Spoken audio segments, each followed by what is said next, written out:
Hey guys, Nikki Corbin here with Life 97.3, and I just thought I'd share a little bit about my faith journey with you.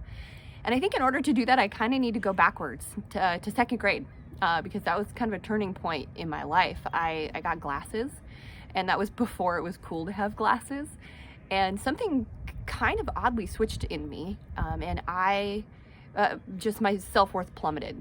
I didn't feel like I fit in. I didn't, I just went inward, and from that day forward, really spent a lot of time focusing on other people and other people's opinions of me and trying to seek validation from other people, and many years, and friends and boys, relationships.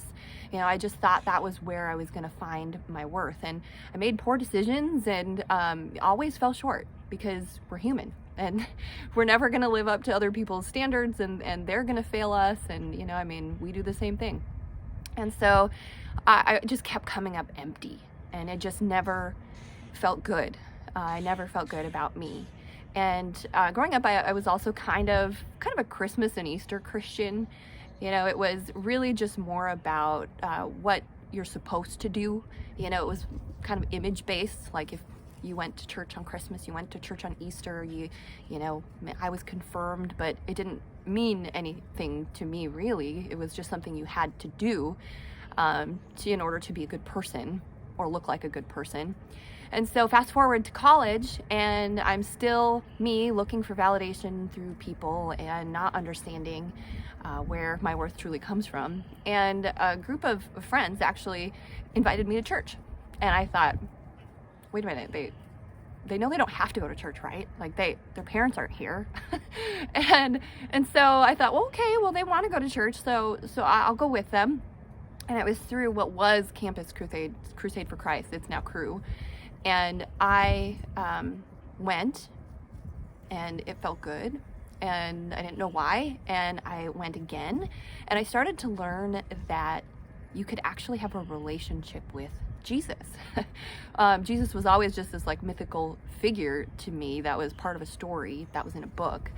And I started to pursue a relationship with Jesus. I prayed more. I read my Bible more. I went to Bible studies. I listened to Christian music. And the more that I surrounded myself with Jesus, the more I understood how much I was loved and how I have a purpose.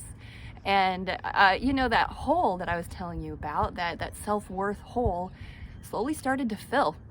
And I realized that Jesus was what I needed, that Jesus was going to fill that self-worth hole for me because he loves me. He loves you. And there's so much more than that. I have some verses for you here that you can peek in. If you're struggling with your self-worth and wondering if life is worth it for you, if you matter, you do. John 3:16 says you're loved. Romans 3:24 says you're redeemed. Psalm 139:13 and 14 says you're beautiful.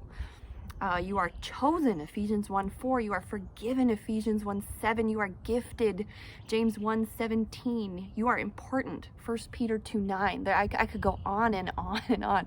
But God, he approved of you before anybody else could say otherwise.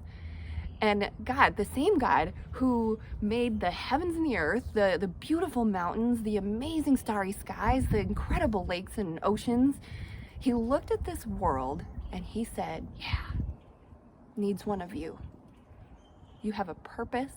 You are loved. You are chosen. And that's a beautiful thing. And there's no person that is going to fill that hole, that you're yearning, your desire to feel loved, to feel important, except Jesus. Because everything else is fleeting. Everything else is temporary, but God remains the same. And if you ever actually question and you just want those reminders, I keep these Bible verses handy for me. I have a whole bunch more too I'd share with you if you'd like.